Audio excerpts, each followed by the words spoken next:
todas, a todos, a todes. Buenas tardes. Vamos a iniciar este conversatorio, el tercer conversatorio que se realiza desde la Secretaría Nacional de Niñez, Adolescencia y Familia en el marco del mes de la protección de derechos por los 15 años que se cumplen de la Ley de Protección Integral, la 26061. Esta ley, que fue sancionada el 28 de septiembre de 2005 y cuya entrada en vigencia fue el 21 de octubre, adecúa los preceptos de la Convención de los Derechos del Niño, de la Niña y el Adolescente, y por lo tanto desde la Secretaría Nacional se propone este intercambio entre las y los representantes del Consejo Federal de Niñez, Adolescencia y Familia, que también se crea en el marco de la ley, en temas muy puntuales. Ya estuvimos viendo en el primer conversatorio la normativa previa, durante y posterior que fortalecieron el sistema de protección. Estuvimos hablando sobre el sistema de protección y en este tercer encuentro el tema que nos convoca es la promoción de derechos y la prevención en grupos vulnerables. Para dar apertura a este conversatorio y dejándoles el saludo de nuestro secretario nacional de Niñez, Adolescencia y Familia, Gabriel Lerner, le vamos a dar la palabra a Mariano Luongo, que es el secretario de Derechos para la Niñez, Adolescencia y Familia de la CENAF. Hola, ¿se escucha bien? Sí, muy bien, Mariano. Bueno, un gustazo nuevamente estar con muchos de ustedes. Nos vamos cruzando en los Zoom. Un saludo muy grande para todos y para todas. Bueno, estos 15 años de la ley 26061 es un momento muy importante para todos nosotros. Es un momento de mucha reflexión, creo que de muchos avances. Me parece quizás uno de los principales avances es la consolidación del Consejo Federal de Niñez, Adolescencia y Familia como un ámbito federal de protección. Y que estos 15 años, no podía ser de otra manera, teníamos que analizarlos. Digamos, la idea de estos conservatorios es que más que hable la CENAF, que hablen cada una de las jurisdicciones provinciales en estas divisiones medios temáticas, arbitrarias que nos fuimos dando. Así que en nombre de la CENAF les quiero agradecer a todos los participantes, a todas las provincias, a todos los equipos técnicos que forman parte de estos conservatorios y de alguna manera de esta conclusión colectiva que vamos sacando cada uno de nosotros. Así que les mando un abrazo muy grande y que bueno, que arranquen. Bueno, les paso, digamos, le doy la palabra de vuelta a mi compañera Alejandra Shanahan, que está moderando este encuentro. Un abrazo muy grande. Gracias, Mariano. Sí, yo no me presenté, soy Alejandra Shanahan, estoy ejerciendo el cargo de Directora Nacional de Promoción y Protección Integral dentro de la Subsecretaría, y bueno, me convocaron para moderar este encuentro, así que en ese rol voy a contextualizar un poco. Vamos a tener hoy la palabra de la Subsecretaria de Niñez, Adolescencia y Familia de la provincia del Chaco, María Graciela Cabana. Vamos a tener también la palabra de la Ministra de Desarrollo Social, la Mujer y la Juventud de la provincia de Misiones, profesora Benilda Damer, y de la Subsecretaria de Niñez, Adolescencia y Familia de la provincia de Formosa, licenciada Pamela Dionisi, y la Directora Ejecutiva del Organismo Provincial de Niñez y Adolescencia de la provincia de Buenos Aires, licenciada Eva Esprela. Cada una de nuestras oradoras va a tener 15 minutos. Yo, cuando estemos por llegar al tiempo, les voy a ir avisando, y vamos a tomar las preguntas que puedan dejar en el chat para hacer al cierre de cada una, de todas las exposiciones. Así permitimos que se desarrollen las mismas y después hacemos las preguntas. Así que le voy a dar la palabra en primer lugar a María Graciela Cabana, de la provincia del Chaco. Bueno, un segundo, que no sé si se está visualizando. Se ve muy bien, Graciela, y se te escucha. Bueno, buenas tardes a todos y todas. En verdad es un gusto para nosotros desde la provincia del Chaco. Les transmito el saludo muy afectuoso de nuestra ministra de Desarrollo Social, y en particular desde esta subsecretaría, agradecerles este espacio de discusión, de poner un poco de relieve y de socializar las líneas de políticas públicas que venimos desarrollando en la provincia. Fue mi intención poder elaborar este PowerPoint que de alguna manera intenta de forma ilustrada el compartirles algunas líneas para no hacer algo tan monótono, desde el eje que bien mencionaba Alejandra, que tiene que ver con la promoción de derechos y el abordaje a los grupos en extrema vulnerabilidad. Es el desarrollo que me gustaría compartirles. En principio, allí está. En principio, poder hacer mención. He escuchado muchos de estos conversatorios y cada uno de ellos me parecieron altamente ilustrativos en términos de poder reconocer las fortalezas de cada una de las provincias en materia de avances de protección de derechos. En realidad, me gustaría poder adentrarnos más concretamente a nuestras líneas de acción de políticas públicas, sin detenernos demasiado, sino hacer un breve recorrido en cuanto a la historicidad normativa de nuestra ley, más allá de la promulgación de la ley nacional en el 2005.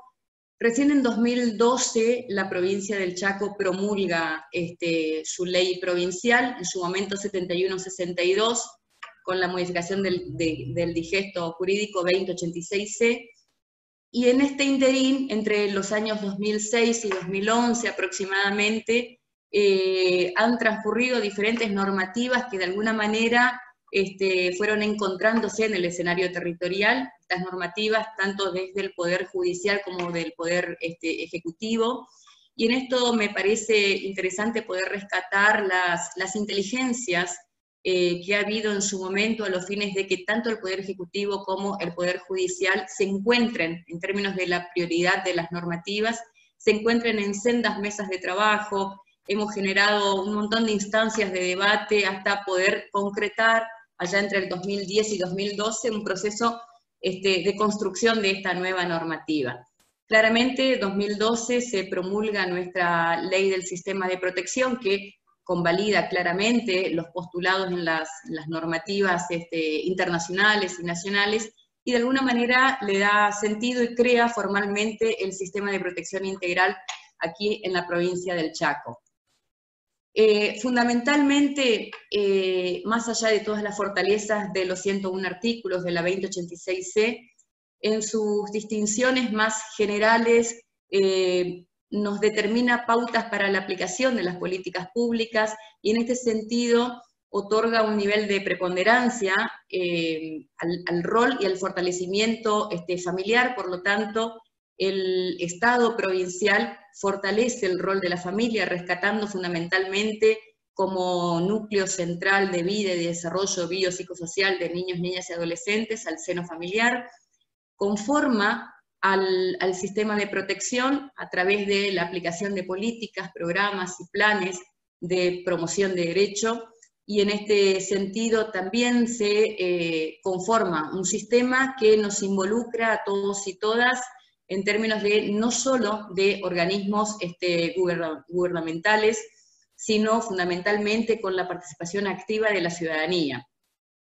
En este sentido también crea los órganos de aplicación del sistema de protección.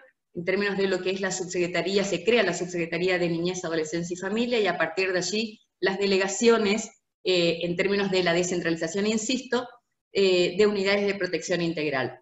Nos parece interesante el poder rescatar estas ideas que de alguna manera todas estas normativas materializan los derechos sociales, pero fundamentalmente desjudicializan todas las problemáticas devenidas tanto de niños, niñas y adolescentes como de sus familias.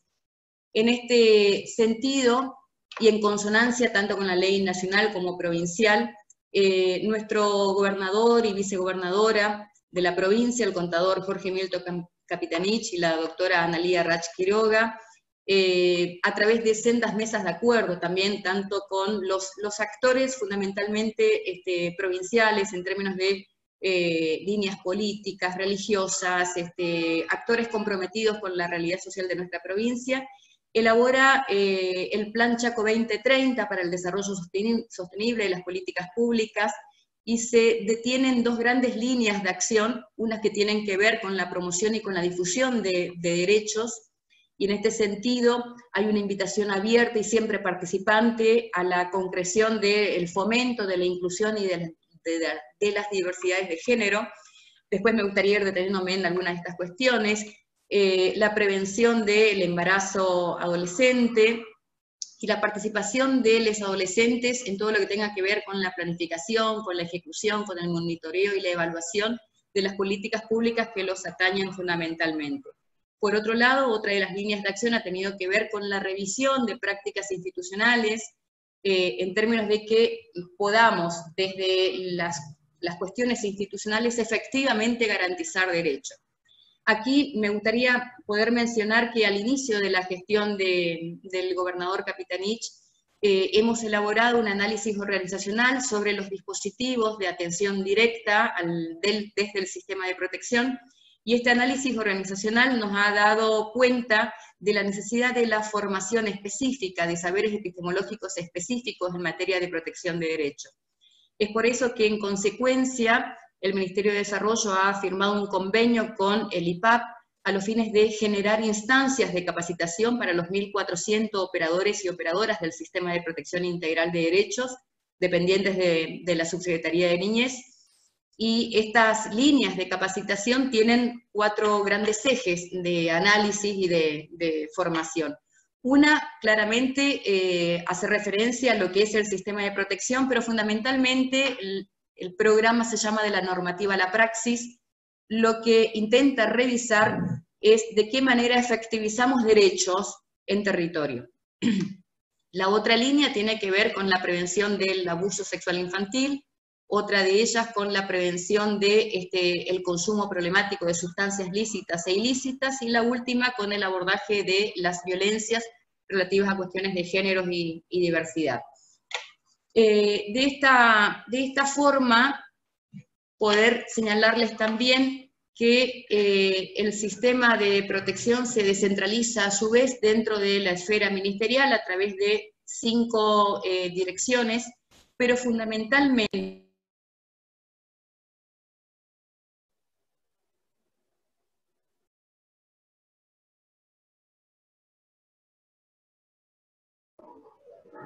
María Graciela, se te quedó sin audio. Ahí, Alejandra. Era ahí perfecto. Bueno, les decía que la subsecretaría se descentraliza en 5 direcciones, pero lo hago mención porque todas las líneas de programas nacionales y provinciales encuentran transversalmente a todas estas áreas de discusión.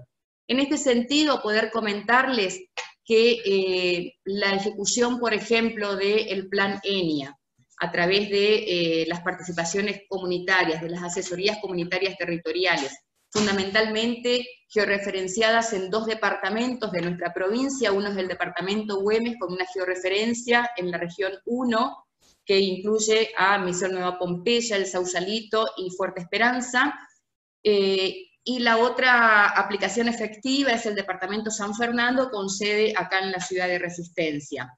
El fortalecimiento de la línea 102, ahora a través de también la participación tan importante desde SENAF, el abordaje a las adicciones, el abordaje, y acá nos vamos deteniendo en lo que es la intervención en grupos en alta vulnerabilidad, situación de calle, las preventoras comunitarias en adicciones, el registro de familias acogedoras, que nos parece una línea más que interesante para trabajar y profundizarse en términos de evitar la institucionalización, el registro de abogados y abogadas del niño, el registro de organizaciones civiles de la sociedad que vienen trabajando temáticas relativas a infancias. Todo esto es absolutamente transversal a todos los dispositivos, digamos, del Ministerio de Desarrollo Social.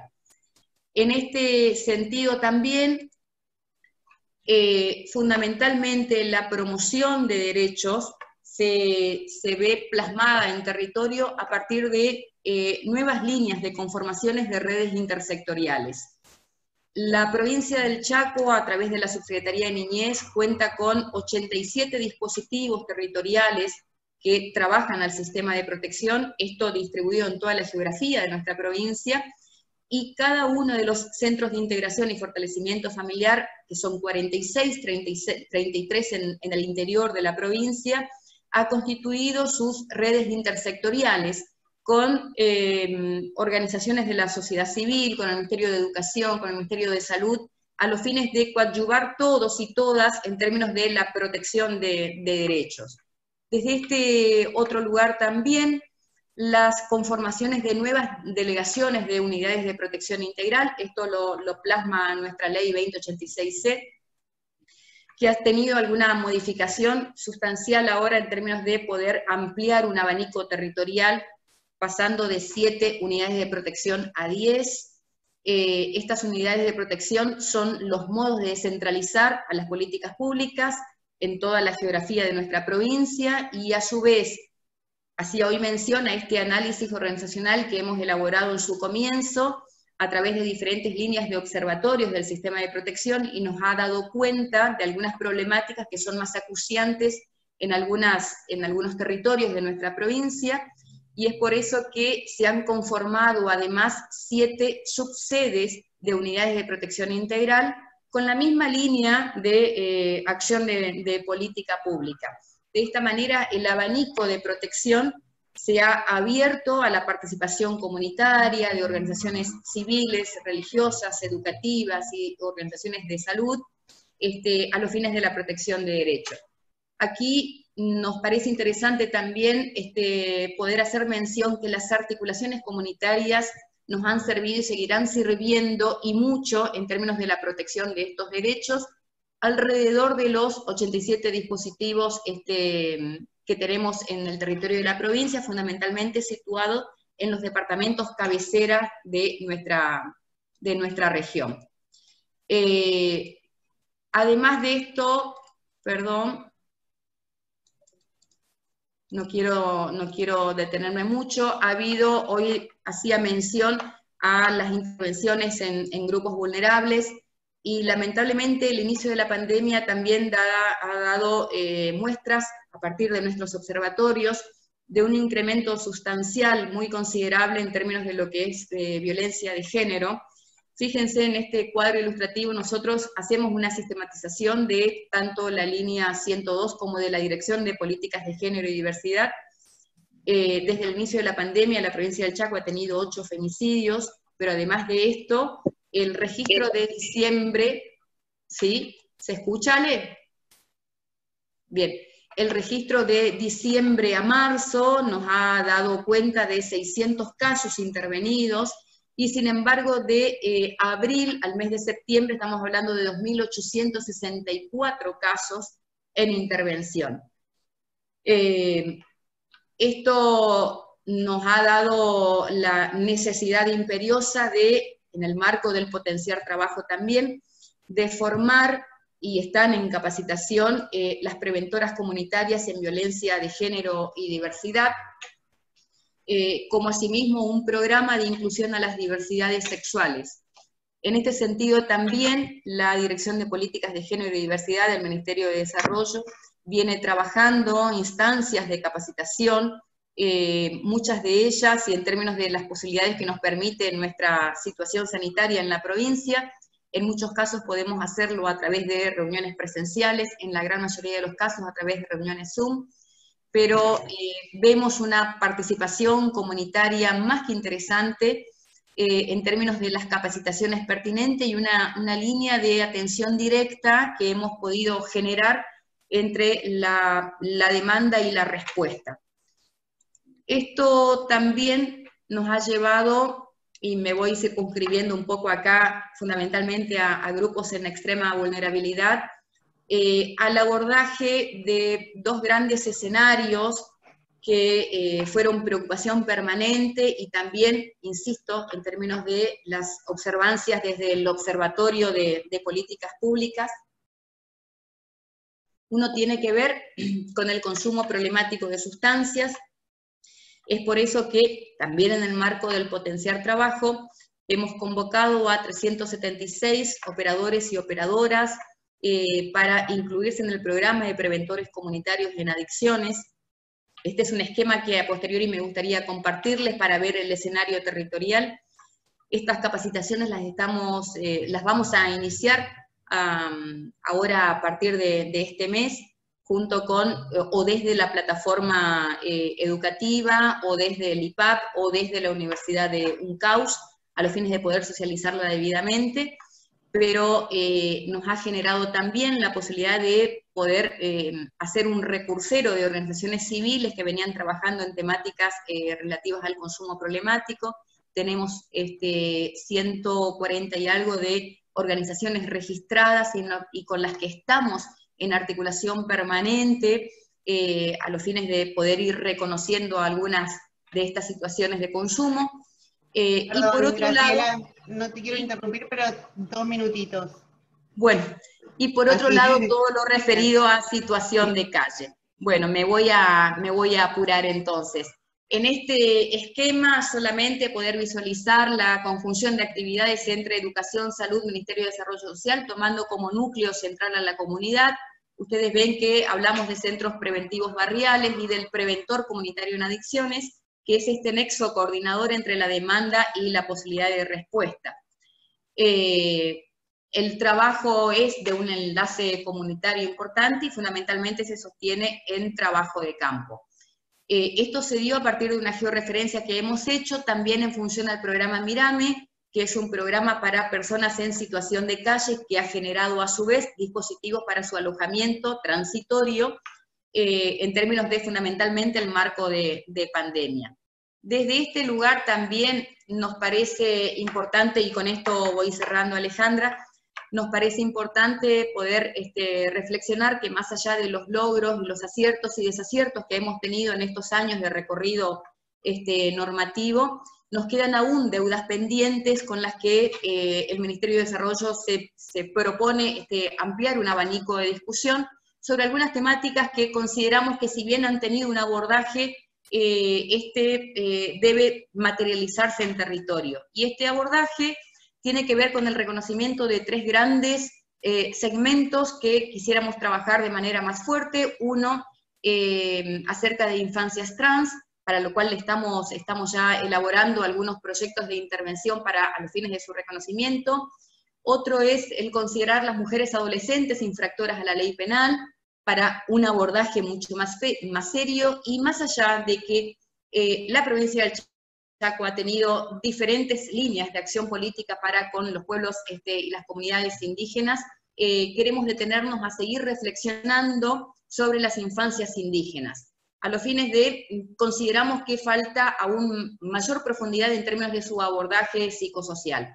Así que me despido comentándoles que el 21 de octubre, ahora pasado mañana, a los fines también de darle un marco a la conmemoración de nuestra ley nacional, el gobernador de la provincia del Chaco, junto con la vicegobernadora y la ministra de Desarrollo, y junto a los 69 intendentes de la provincia del Chaco, vamos a suscribir un acta compromiso en términos de la constitución de los consejos regionales de niñez, adolescencia y familia, para que a posteriori se pueda conformar el Consejo Provincial de Niñez, que desde el año 2012 no se ha podido constituir, y es nuestro desafío, nuestra meta, poder constituirlo antes que finalice el año 2020. Así que me gustaría seguir compartiendo un poco más, pero quiero ser respetuosa de los tiempos, agradeciéndoles mucho la escucha. Gracias. No, muchas gracias a vos, Graciela Cabana, de la provincia del Chaco, subsecretaria de Niñez, Adolescencia y Familia.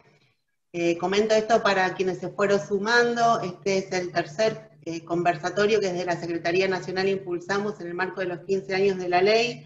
El tema que convoca hoy es la promoción de derechos y la prevención de grupos vulnerables. Así que muchas gracias, Graciela, por el desarrollo. muy interesante, seguramente habrá preguntas que permitirán ahondar en alguno de los temas. Aprovecho a saludar a Ana Pastrana, que veo de la provincia de Salta, que se van incorporando. Perdón si no veo a alguien en esta pantalla, pero les voy a ir saludando. Vamos a darle la palabra ahora a Eva Sprela, que es la directora ejecutiva del Organismo Provincial de Niñez y Adolescencia de la provincia de Buenos Aires, que es nuestra segunda oradora. Bienvenida, Eva, buenas tardes. Hola, ¿qué tal? Buenas tardes.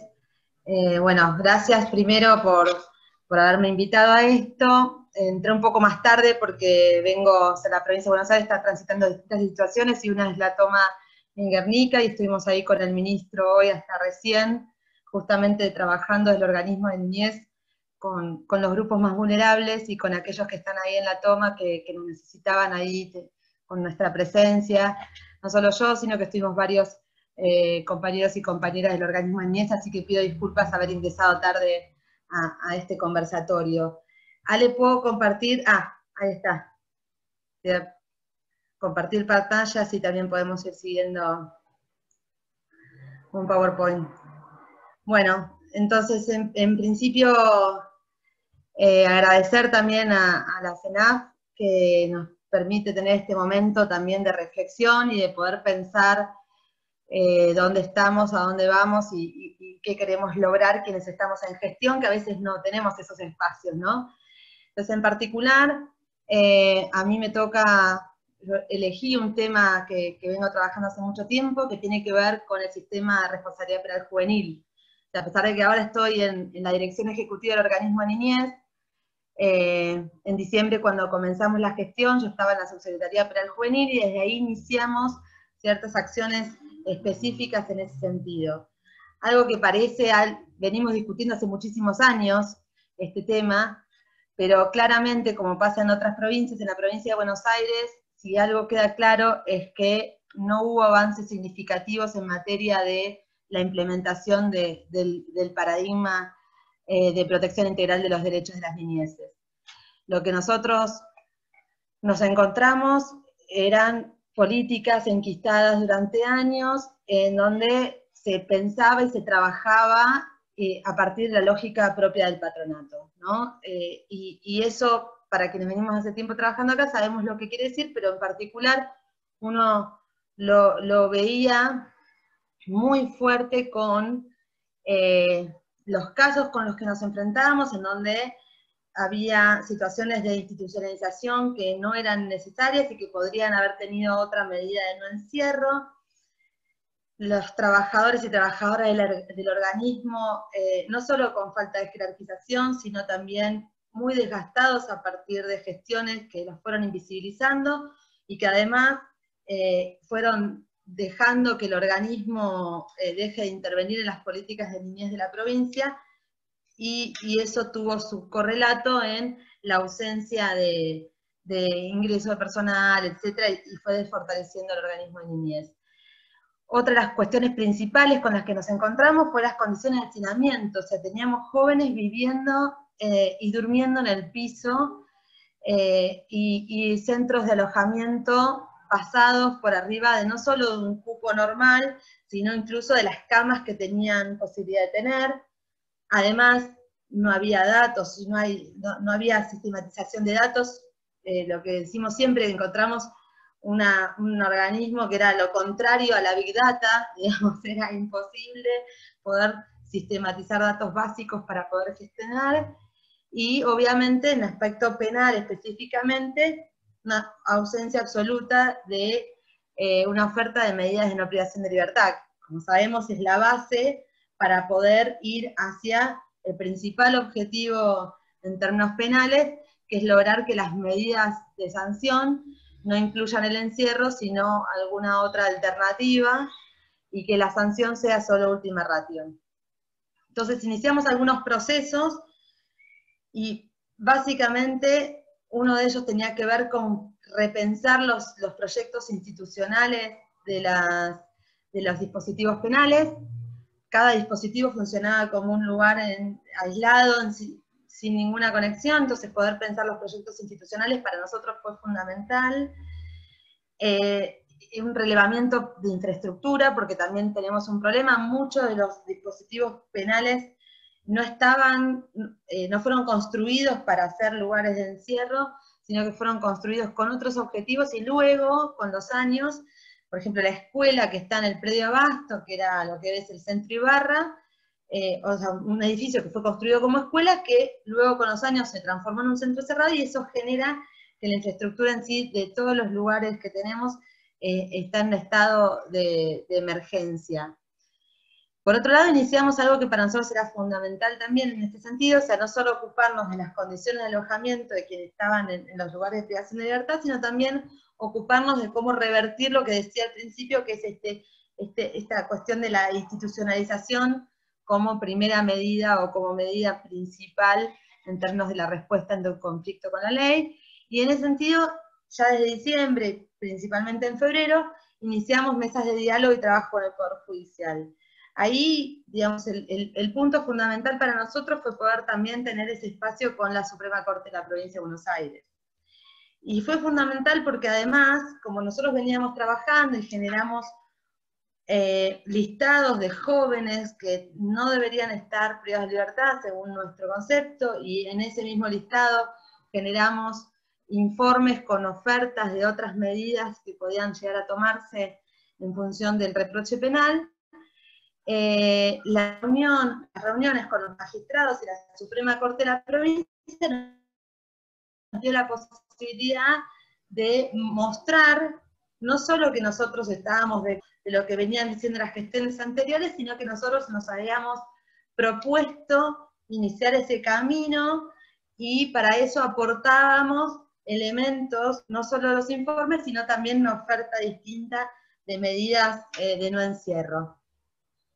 A partir de eso fue que, y de una presentación que nosotros hicimos bien en febrero, logramos que la Suprema Corte de la Provincia de Buenos Aires resolviera un pedido a favor y les solicitara a los jueces del fuero que puedan revisar las medidas que habían generado, principalmente aquellas que estaban en el listado que nosotros aportamos, y poder pensar otras medidas alternativas. Obviamente esto se dio el 17 de marzo en un contexto, estamos iniciando el aislamiento social obligatorio, entonces digamos, parte de los fundamentos tenían que ver con eso también, porque era lo que nosotros habíamos planteado, o sea, nosotros planteamos el 14 de marzo esta cuestión de que en un contexto como el que teníamos, de sobrepoblación, de faltas graves de infraestructura, etcétera, además, en un contexto de pandemia, iba a ser imposible. Entonces, a partir de esta resolución y del trabajo con los jueces, con los magistrados y magistradas, defensores, fiscales, logramos en los primeros meses del aislamiento, entre marzo y mayo más o menos aproximadamente, bajar un 25% la cantidad de jóvenes privados de libertad. O sea, nosotros, para decirlo en números concretos, pasamos de tener aproximadamente 670, que es un promedio que se venía manejando en los últimos 4 años, a tener 490 jóvenes. La verdad que fue una de las situaciones que mejor pudimos transitar, o que mejor nos vino, porque en esa salida de jóvenes hacia otras medidas, porque no todos salían en libertad, algunos tenían domiciliarias, o sea, se fueron tomando medidas en función también de lo que nosotros pudimos aportar en los informes. También logramos que muchos jóvenes que tenían patologías de base o que constituían situaciones de riesgo puedan tener o transitar esta situación de aislamiento en sus casas con los cuidados específicos y con el seguimiento que hacen los centros de referencia, que son los dispositivos que están en territorio, que son del organismo de niñez. Que esto, en los lugares de encierro penales, es muy difícil de llevar. Digamos, quien está hoy gestionando espacios de encierro penal juvenil sabe que, por más que nosotros hemos logrado generar distintos protocolos en el marco del COVID, y hemos generado mucho trabajo con el Ministerio de Salud, el punto central es que la situación de pandemia y lo que estamos viviendo es imposible de sobrellevar en lugares de encierro. Vamos a ver, pedirle a los adolescentes que mantengan una distancia, que no compartan un mate, que no compartan un cigarrillo. Lo mismo que a veces con los trabajadores que transitan sus guardias en esos lugares, es muy difícil. Entonces esta estrategia que nos habíamos dado con el Poder Judicial en diciembre, que tuvo efectos en marzo, fue fundamental.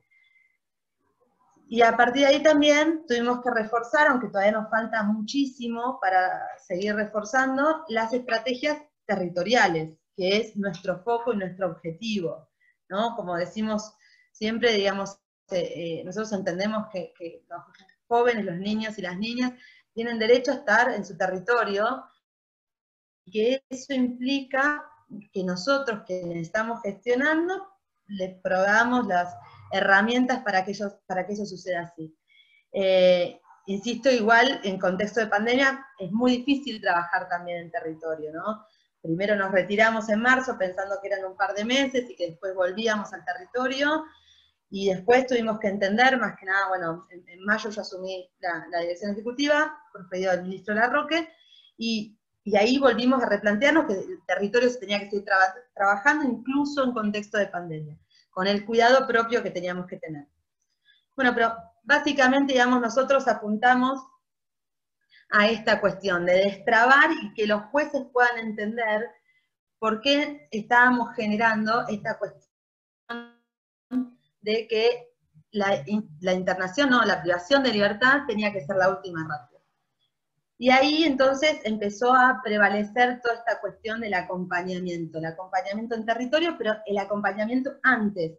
Lo que nosotros hicimos es, con María Medrano, que es la compañera que está en la dirección de egreso, empezar a trabajar talleres, y ahí también nos está acompañando la CENAF y UNICEF, talleres para las personas que están privadas de libertad, y con un programa de pregreso. ¿Qué es un programa de pregreso? Es un puente entre el adentro y el afuera que permita que ese joven, cuando sale, puede haber generado en su lugar, a donde va a ir, digamos, en su territorio, referentes que lo puedan esperar, un espacio a donde ir, y que de esa forma él pueda tener un plan de vida distinto al que venía teniendo, y que pueda generar otras instancias, digamos, que es muy lindo cuando nosotros vemos lo importante que es para los jóvenes y las jóvenes, pues tenemos algunas mujeres privadas de libertad, cuando uno puede brindarle un taller, cuando uno le da, no sé, herramientas para hacer algo, y ellos se motivan en eso como para poder pensar su salida de otra forma. No sé, cosas muy sencillas como las compañeras de la dirección de egreso van a los lugares de encierro y dibujan con ellos, y es como una actividad artística, mapas donde ellos van marcando, mapas de su barrio, donde van marcando los referentes positivos del lugar, y así eso después se transforma en un informe que nosotros acercamos a los defensores y a los jueces para poder pensar otra medida que no sea el encierro. Entonces, obviamente esto va acompañado, porque nosotros entendemos que de la mano del patronato también está el patriarcado, digamos, y nuestro objetivo va hacia esos dos paradigmas vetustos, y entonces también estamos trabajando muy fuerte en poder repensar, incluso en el encierro, desde una perspectiva de género y diversidades. Entonces, como algunas de las cosas que nos trajeron mejores resultados, digamos, ingresamos y ninguna dirección de un espacio de encierro cerrado estaba conformada, ni siquiera en subdirección, por mujeres. Entonces nosotros empezamos por trabajar eso. Nos parece que el ingreso y el trabajo de las mujeres y de otras diversidades en los lugares de encierro marcan una diferencia, estamos convencidas de eso, y lo hemos visto. Entonces ahí hemos no solo sumado coordinaciones en los centros de referencia, sino hemos sumado mujeres en las duplas directivas, y también como asistentes de minoría en los lugares de encierro.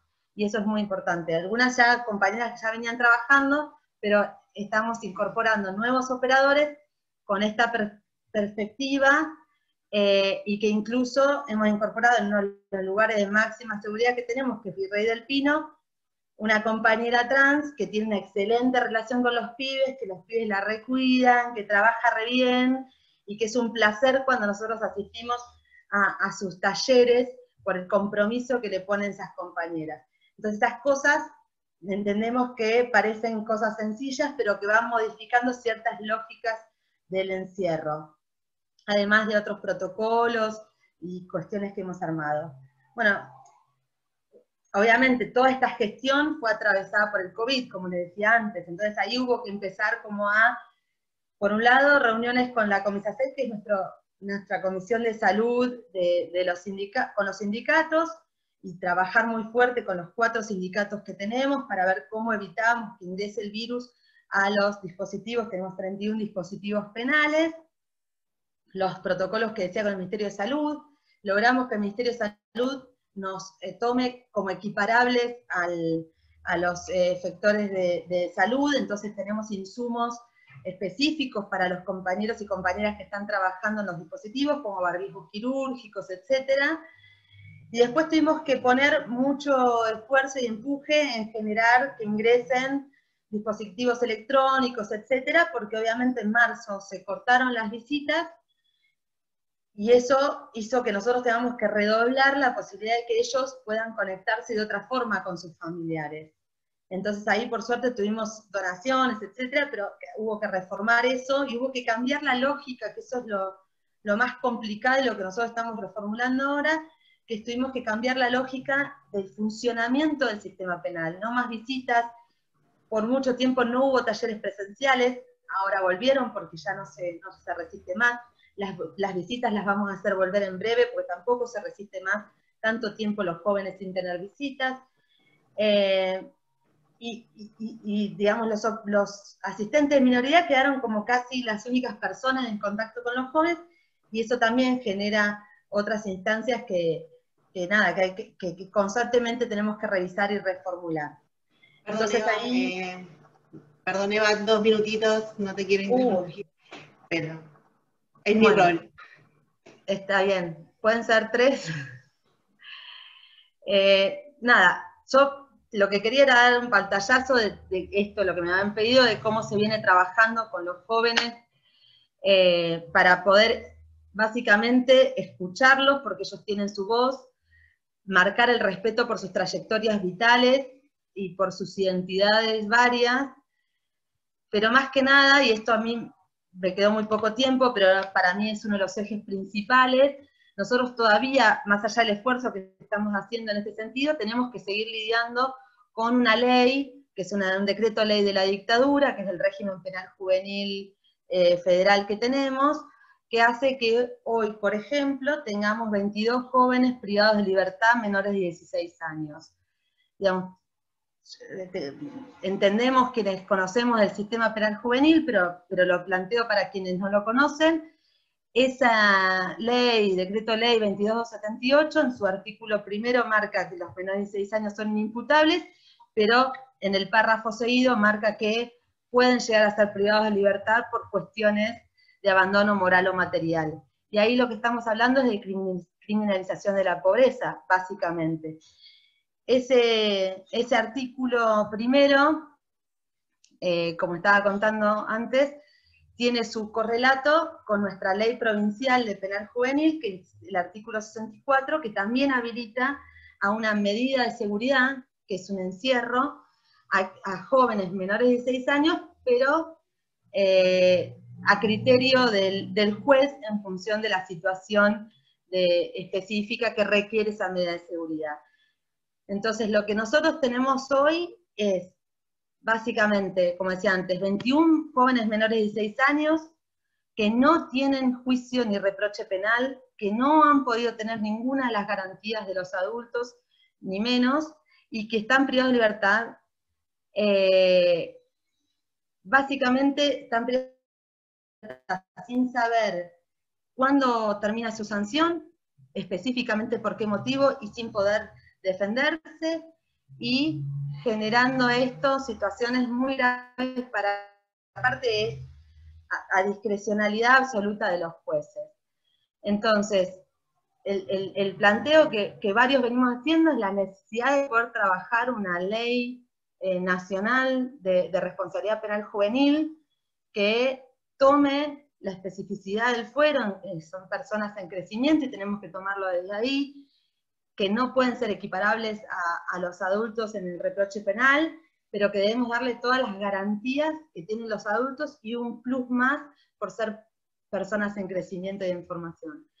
Esto a nosotros hoy, no solo en aspecto de los menores de 16 años, que la ley dice que no son punibles, pero que hoy están privados de libertad, sino en general afecta a todo el sistema penal juvenil en términos de la discusión, porque lo que termina pasando básicamente es que a quienes quisimos proteger están siendo más vulnerados incluso, y lo que nos pasa constantemente es que se utiliza el derecho penal como una política social.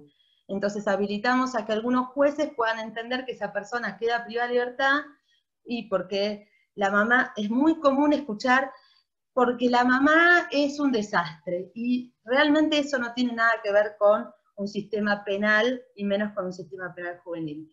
Entonces, ya cierro, Ale, esta es la última, digamos, para nosotros básicamente, a los pibes y las pibas en conflicto con la ley penal, no los podemos tratar ni como angelitos ni como demonios, son sujetos de derecho y por eso requieren de nosotros que podamos establecer una nueva ley penal juvenil y que en las condiciones en que estamos podamos darle las mejores herramientas para que ellos puedan crecer y tener una trayectoria vital a su gusto. Gracias. Muchas gracias a vos, Eva. Sí, yo pido disculpas por esto que me tocó de no, está bien, Ale. Condicionando los tiempos, pero también es justo para el resto de las oradoras. Está abierta la posibilidad, estamos en vivo por Facebook, por el Facebook de la Secretaría Nacional, así que está abierto para preguntas y ahí van a tener unos minutos si hay alguna cuestión para seguir desarrollando. También quiero saludar a otros representantes. Otra de las cuestiones que creó la ley 26061 es el Consejo Federal, de que las autoridades que están disertando forman parte. Quería saludar también a Mariana Cirelli de Tucumán, a Tato Bonino de La Pampa, a Adolfo Ahumada de La Rioja, a Carlos Olivera de San Juan, Gabriel Leconte de Entre Ríos, Silvana Evia de Santa Cruz, y veo todo el equipo también con ella. Así que voy a ir saludándoles en estos intermedios. Te voy a pedir, Eva, si dejamos de compartir la pantalla, y le vamos a dar ahora la palabra a la licenciada Pamela Dionisi, subsecretaria de Niñez, Adolescencia y Familia de la provincia de Formosa. Pamela, ¿estamos listas? Hola, sí, acá estoy. ¿Cómo están? Buenas tardes, compañeros y compañeras. No sé si ahí pueden ver. Te vemos perfecto, me pidieron que te comparta desde acá la pantalla, ¿te parece que lo haga yo y vemos cómo sale? También ¿Sí? tengo yo para compartir como lo quieras, ningún problema. Como vos quieras, que sos quien va a disertar en este momento. Dale, dale, arranco. Perfecto. ¿Están viendo el Power? De momento no, tenés que ir a compartir pantalla, que está abajo, un botón verde, y ahí ya debería aparecer. ¿Dónde estoy? A ver. Si no, no te preocupes, que yo la tengo acá. Dale, pásame, me parece mejor. Ahí va, no tengo ningún problema. Dale, dale. Listo, a ver igual si es una, ahí dale, está. es como, bárbaro, es como una guía para ir, bárbaro, muchas gracias, Alejandra. Bien, en principio, agradecer la oportunidad de poder compartir con ustedes y socializar algunos aspectos en materia de niñez, de la protección de los derechos de los niños, niñas y adolescentes que caracterizan a mi provincia. Pero sobre todo resaltar la importancia del compromiso y el profesionalismo con el que se afronta cada desafío. Bueno, arrancamos con la primera filmina, más o menos para que puedan entender en el contexto de qué voy a ir desarrollando. Puede fallar, vamos, perdón. Dale. Porque ando con los botones de la máquina, acá. Dale. Ahí. Bueno, en principio quiero realizar como un breve recorrido o reseña histórica, si se quiere, para apreciar de qué manera fue mutando conceptualmente la forma de concebir no solo al niño, niña y adolescente en situación de vulnerabilidad, social, sino además de las instituciones, cómo fueron modificándose en consonancia con esto, con el objetivo de abordar con una mirada más integral, ¿sí?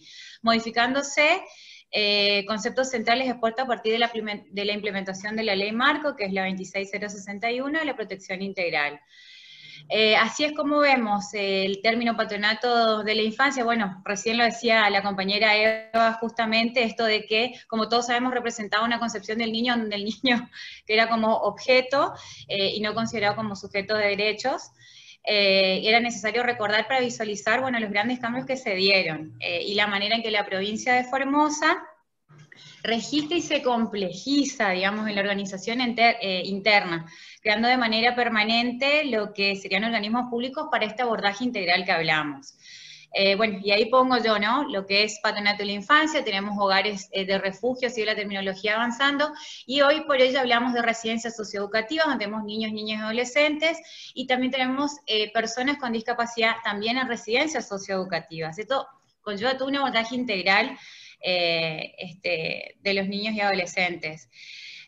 Bueno, de un Ministerio de Acción Social, como digo ahí en el inicio, en el 96, que contaba con la Dirección de Minoridad, a un Ministerio de la Comunidad actualmente, que tiene 2 subsecretarías, la Subsecretaría de Niñez, Adolescencia y Familia, y la de Desarrollo y Fortalecimiento Comunitario, con direcciones de niñez, fortalecimiento familiar, adultos mayores, personas con discapacidad, de planes y programas, que nos valemos muchos de Nación para la implementación, de economía social, y de áreas programáticas, bueno, con sujetos de la comunidad que se involucran en la realidad de los diferentes barrios de la provincia y ofician del principal acceso, digamos, de la información en terreno, ¿sí?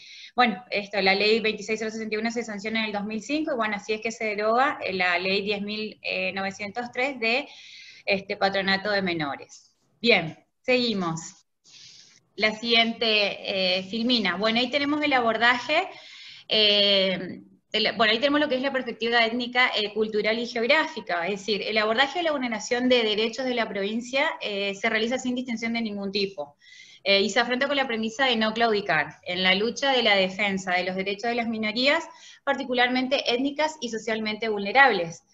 El caso de los pueblos originarios, que se procura vincular con el ICA, que es el Instituto de Comunidades Aborígenes, bueno, quien a través de sus diferentes directorios organizados a su vez por etnias, que esto es interesante recalcar, ofrecen la articulación directa con los organismos de protección, que seríamos nosotros, brindando la información, no solo específica, sino que procurando que la intervención sea la apropiada. Cabe destacar que, bueno, dentro del personal de la subsecretaría incluso tenemos compañeros de la comunidad originaria, los que ofician como puentes no solo idiomáticos, sino como referentes afectivos, que para el abordaje es sumamente rico e interesante, particularmente, bueno, con el trabajo de los niños en sus diferentes etnias. Ahí nosotros hablamos de abordar con éxito, se denomina la problemática aborigen con éxito, justamente por este contexto que comento.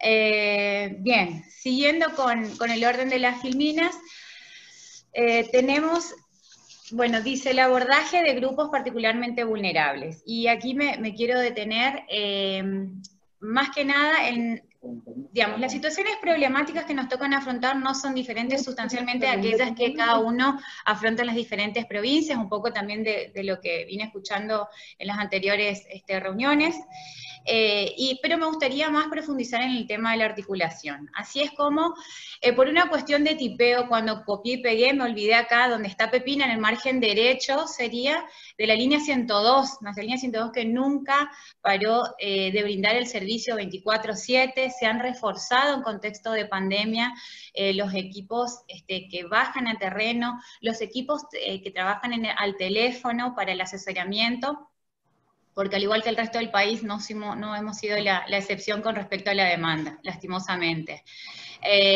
Y trabaja de manera articularmente con el PEPIN, que es el Programa Provincial Integral, digamos, de protección integral de niños, niñas y adolescentes en situación de calle, y ahora se sumó a adultos mayores también.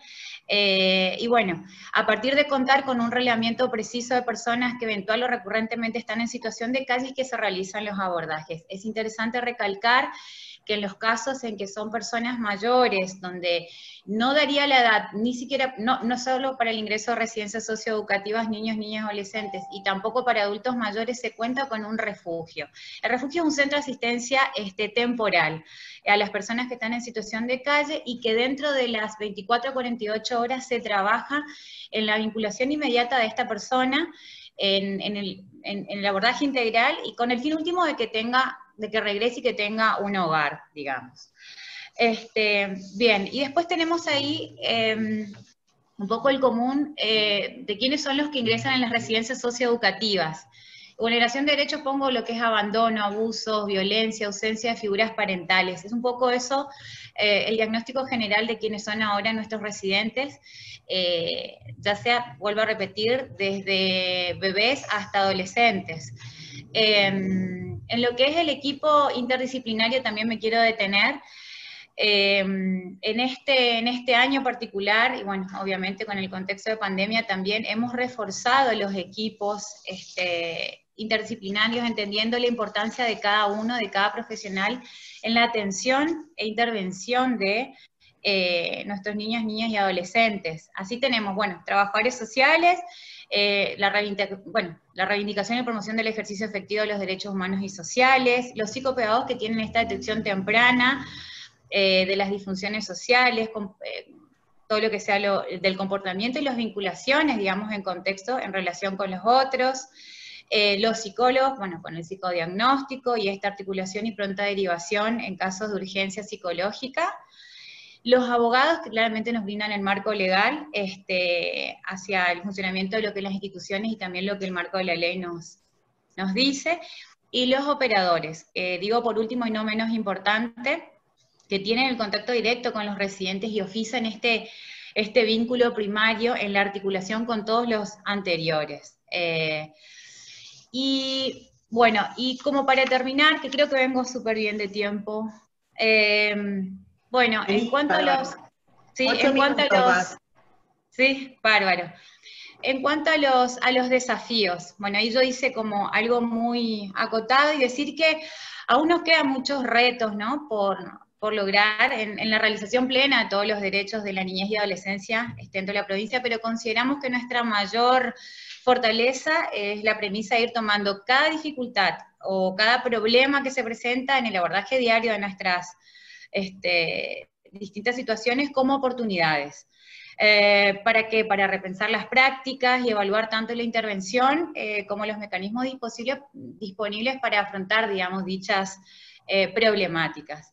Y en la última filmina me gustó un poco poder poner a todas estas personas y decir esto, que nuestra trascendencia multiétnica y pluricultural desde la provincia nos invita a no olvidar nuestras raíces y preservar nuestra cultura ancestral, y que tal como se ve en esta imagen de la niña autóctona en una celebración donde no solo rememoran formas de vestir y de remarcar sus cuerpos con pinturas de colores, las celebraciones son el evento más visible de este esfuerzo por mantener viva la cultura ancestral. Muchísimas gracias por la atención, quedo abierta a las dudas y a las preguntas. Bueno, muchas gracias, Pamela. Sí, estamos acá recibiendo preguntas para el final. La idea es que después de las 4 presentaciones, tanto por el Facebook como en el chat del Zoom, pueden ir dejando sus preguntas y yo ya estoy recibiendo algunas que me están pasando, así que al final vamos a tener ese momento de intercambio. Ahora le voy a dar la palabra a la ministra de Desarrollo Social, la Mujer y la Juventud de la provincia de Misiones, la profesora Benilda Damer.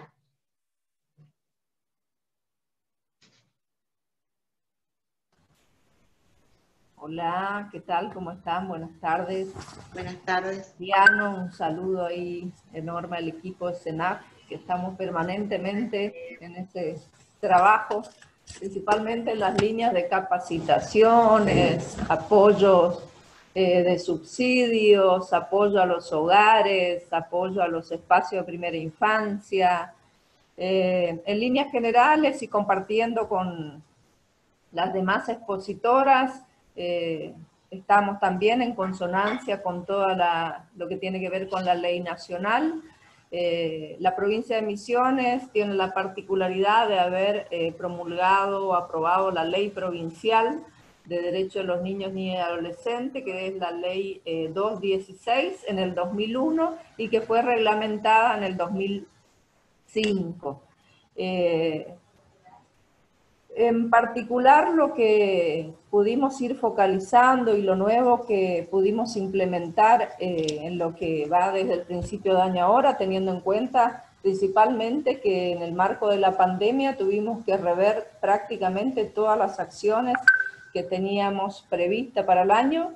Así que principalmente en las acciones concretas que este año pudimos implementar, además de todos los programas y todas las líneas de protocolo en articulación con salud pública, con la CENAF, con el gobierno provincial y el gobierno nacional.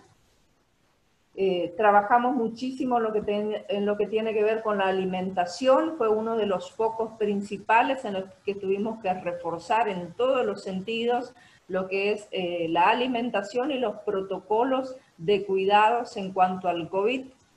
Así que como una implementación nueva en la provincia, este año se creó la Subsecretaría de Infancia, que al jerarquizar la dirección de infancia, eso nos eleva también en jerarquía y por supuesto que en decisiones políticas que hacen que la protección de los derechos, los presupuestos correspondientes que están destinados a los niños, niñas y adolescentes sean otros. En la Cámara este año se aprobó también la ley y el proyecto específico del presupuesto para esa subsecretaría. También se aprobó la ley de las direcciones de infancia, los municipios como obligatorias, entonces estuvimos trabajando con los intendentes en las creaciones de las leyes en un espacio específico con equipos interdisciplinarios, trabajadores sociales, abogados, psicólogos, que están en territorio en cada uno de los municipios. La mayoría de los municipios tienen hogares convivenciales en donde hoy tenemos 315 niños más o menos bajo la protección y cuidado, que también ahí tuvimos que reforzar todo lo que tenía que ver con el protocolo y también las tecnologías para que los niños que no podían recibir visita y no podían comunicarse pudieran hacer en línea, ¿no? Así que un fuerte trabajo con los hogares. Eso también lo pudimos realizar con la CENAF, con Mariano, con la tarjeta UNAR, que fue un gran apoyo también para los hogares convivenciales, para que puedan acceder a elementos de higiene y necesidades básicas que tienen los adolescentes y los niños de los hogares. Tenemos en la provincia un consejo provincial que se creó el año pasado, en donde también hace que podamos trabajar con la justicia, con la Defensoría del Niño y con cada una con los territoriales de la CENAF, bueno, y con la justicia y con los defensores en todo lo que tenga que ver con las medidas de protección para los niños y niñas de la provincia. Tuvimos que trabajar también en el marco de la pandemia en la sistematización tecnológica del Ministerio para poder implementar el registro único de niños, niñas y adolescentes. Esa es una de las cuestiones que estamos trabajando todavía y que es uno también de los objetivos a poder concretar en lo que va del año, porque es una de las materias pendientes en cuanto a las políticas, ¿no?, de implementación, que dependa exclusivamente del Ministerio, el registro único de niños, niñas y adolescentes, como así también la ley de egreso, que si bien pudimos ir avanzando, hay puntos que todavía nos faltan. Nos gustaría también trabajar como desafío. Nosotros tenemos en la provincia de Misiones la población de tareferos, Entonces, las madres tareferas que van con sus niños en la tarefa, o sea, el desafío es trabajar los jardines de cosecha, ¿sí? Los espacios de primera infancia para el cuidado de los niños, que no solamente sea la interzafra, que es el tiempo de cosecha, sino que sea permanente todo el año para que también las mamás, cuando no es época de cosecha, puedan trabajar en su billetera propia en cuanto a otros proyectos, ¿no? Que también tenemos un trabajo coordinado con Nación en cuanto al banco de herramientas, en cuanto al programa Potenciar.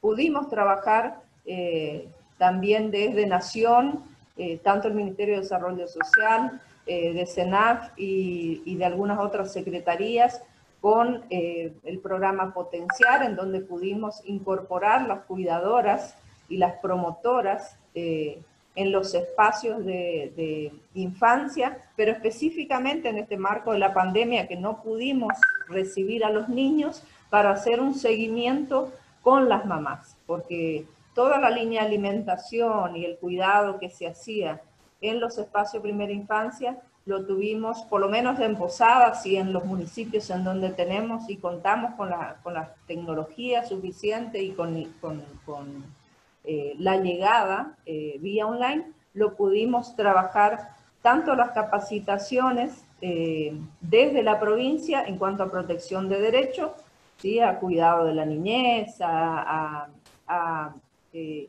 educación cultural en cuanto a la alimentación, capacitaciones en lactancia materna. Tuvimos la posibilidad también de que nuestro secretario nacional, Gabriel Lerner, pudiera dar una capacitación a los referentes municipales para reforzar todo lo que tenga que ver con la protección de derechos de los niños, niñas y adolescentes. También en la provincia de Misiones se implementó las promotoras de género, que son promotoras territoriales que están en los barrios y en donde trabajan directamente con las familias, tanto con las víctimas de violencia, como también con el cuidado y la protección de los niños que son víctimas de violencia o víctimas de abuso. Es un trabajo de territoriales, tipo las promotoras de salud, que articulan con entes provinciales, con entes municipales, con la justicia, con la línea 137, con la línea 102, y lo que hace es tener territoriales en los barrios. El Planemia, nosotros tenemos en la provincia, desde el equipo y también desde los territoriales de Nación, un trabajo transversal en lo que tenga que ver con la perspectiva de género, considerando que no solamente, digamos, se trabaja con el tema de los adolescentes y los niños, sino también con las familias, con las madres, ¿no? Con las abuelas, con los tíos, la perspectiva de género transversal. Entonces eso hace que todo el equipo técnico que trabaja en las distintas líneas, las distintas áreas del ministerio, pueda tener una mirada en perspectiva de género. La ley Micaela también, pues, estuvimos capacitando en lo que tenga que ver con la ley Micaela, tanto a tiene que ver con capacitación en los funcionarios públicos, pero sabemos que el conocimiento en cuanto a las leyes y los organismos, tanto provincial como nacional, para poder derivar cada uno de los casos es fundamental, como así también los casos que competen a la ley Brisa, en cuanto a los seguimientos de los municipios y cada uno de los casos que la justicia tiene las medidas que corresponde, como para que desde la provincia o desde el municipio se pueda hacer un seguimiento a la familia para que puedan acceder lo más rápido posible al resarcimiento económico en cuanto a femicidio. Que eso también es una línea a reforzar en la provincia, considerando que muchas familias por ahí desconocen y también sabemos que la provincia de Misiones es una de las cuarta provincia en la estadística de femicidio y sabemos que detrás de cada víctima siempre hay niños, entonces la ley Brisa viene, es un punto a reforzar en la provincia, si bien tenemos varios varios casos que están encaminados son, nos queda firmar un convenio con la justicia para acelerar el seguimiento de los casos y para que nos brinde la información de los casos posibles de femicidio para que nosotros podamos disparar los mecanismos de trámite, ¿no? Bueno, después todo lo que tenga que ver con las capacitaciones, con las asistencias, eso principalmente en cuanto a la línea de alimentación. Después los protocolos con salud pública, con el ministro de Salud Pública en cuanto al protocolo del COVID. Hoy justamente estuvimos en los barrios acá de Posadas, en un merendero y comedor, anunciando un subsidio. Si bien en otras provincias por ahí el tema del COVID está un poco más complicado, nosotros hasta este momento acá en la provincia pudimos trabajar con el tema de la asistencia alimentaria de una manera no normal, porque los niños y los adultos mayores y la población en general no asiste a los merenderos y comedores más que para retirar los alimentos que son necesarios para las familias, considerando que hay muchas personas que hoy no pueden salir a trabajar.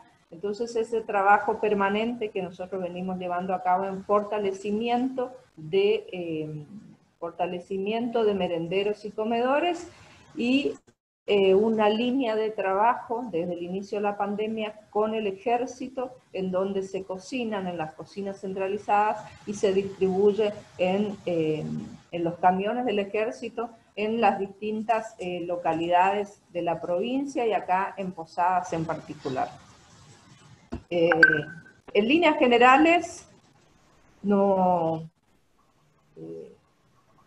cuanto a la ley, trabajamos la mayoría de los casos como lo viene haciendo según los dicta la ley, obviamente, y según los parámetros también de otras provincias. Tenemos el programa Familia Sustituta y Pequeños Hogares, que son subsidios específicos para las familias que tienen niños a cargo.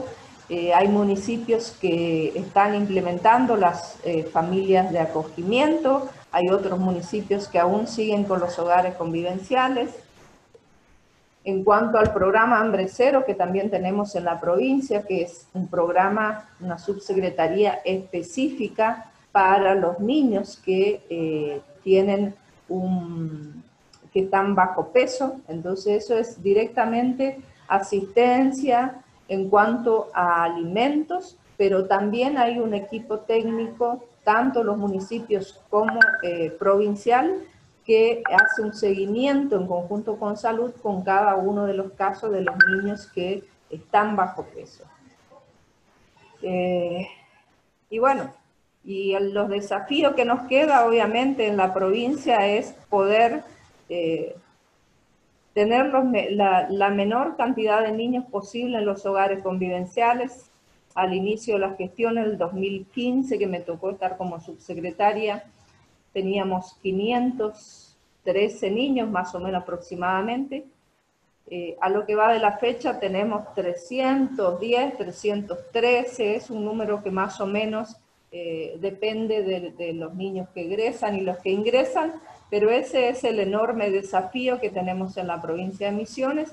Y el otro desafío también es que no seguir abriendo merenderos y comedores, sino que trabajar en lo que tenga que ver con que las familias almuercen, merienden y desayunen en sus casas. Por eso trabajamos muchísimo en lo que tiene que ver con la cultura alimentaria de las mamás, con un equipo de nutricionistas y con las familias, también articulado con otros ministerios, como tiene que ser el Ministerio del Agro y Agricultura Familiar, que tiene que ver específicamente con la producción de alimentos.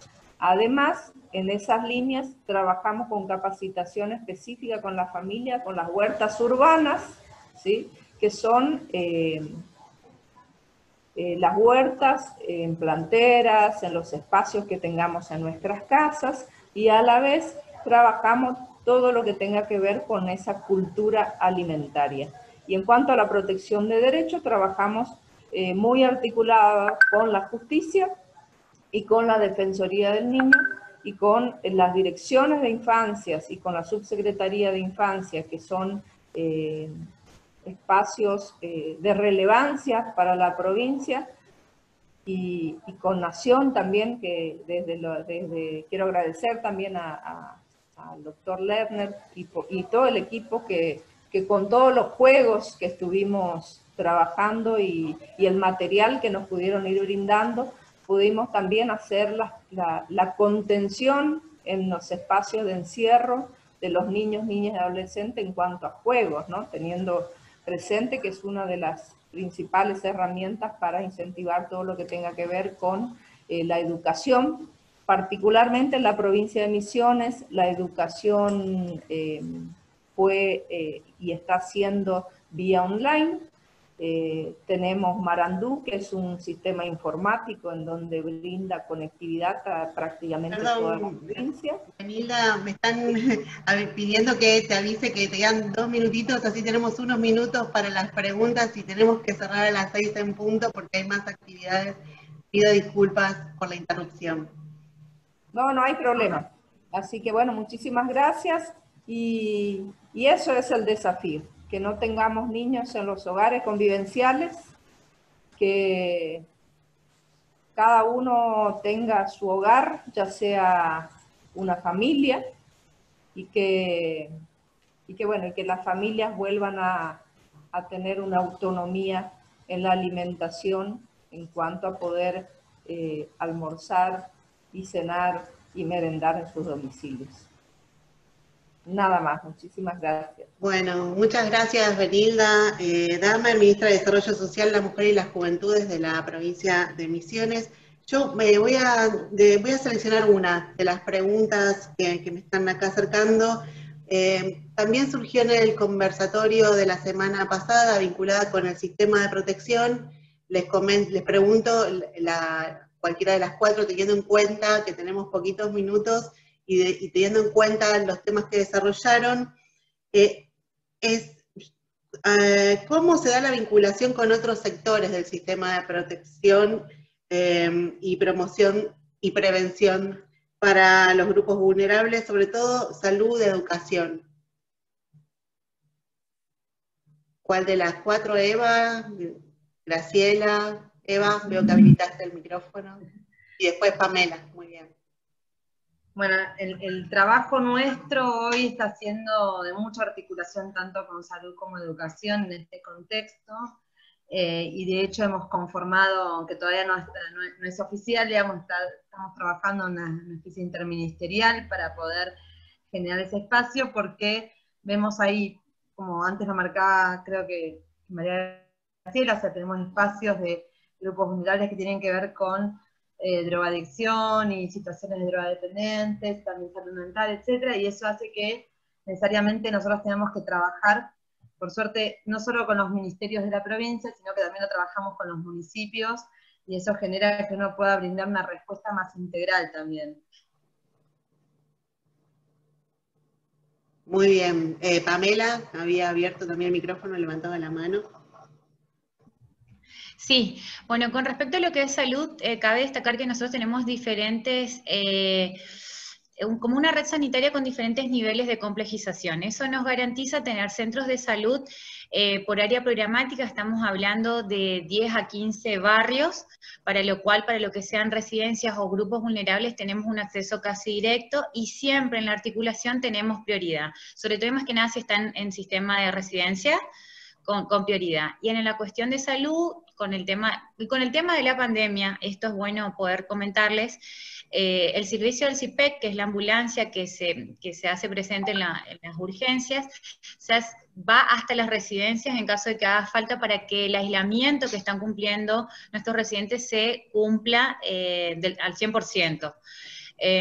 Vale decir también en este contexto que cada ingreso que tenemos ahora va con previo hisopado negativo y esperan aislados en nuestras residencias también. Y con respecto a salud, era Alejandra, ¿sí? Educación y salud. Y educación también. Saben ustedes que nuestra provincia tiene el récord de escuelas inauguradas en la gestión del doctor Infran, llevamos a más de 1.600. Eso también nuevamente nos garantiza tener acceso por área programática, como le llamamos, o por área para que te quede cerca del domicilio, lo que sea educación. Y allí tienen los equipos del CETIC, que son los psicopedagogos y psicólogos, que nos ayudan muchísimo en este acompañamiento del chico para que en definitiva encuentre la vinculación con la familia o un nuevo hogar. O sea, sin dificultades, básicamente. La articulación es muy buena con todos los compañeros. Muy bien, muchas gracias, Pamela. No sé, Graciela, que te habilitaste el micrófono un minutito, porque me comprometí antes de volver a las 6. No, tal cual. Un poco en coincidencia con lo que recién escuchaba de Pamela, acá en la provincia la articulación con los ministerios tanto de salud como de educación es muy fuerte, fundamentalmente en este contexto de pandemia. Acá esta nueva realidad social nos ha configurado nuevas articulaciones. Nosotros tenemos, y lo hacía mención rápidamente, un programa que trata a personas en situación de calle, y en este marco también tenemos un dispositivo que es un dispositivo de aislamiento para provocar primero el hisopado y a posteriori el alojamiento transitorio, digamos, de personas adultas mayores fundamentalmente. Lo mismo nos pasa con el Ministerio de Educación, a través de la plataforma, digamos, educativa.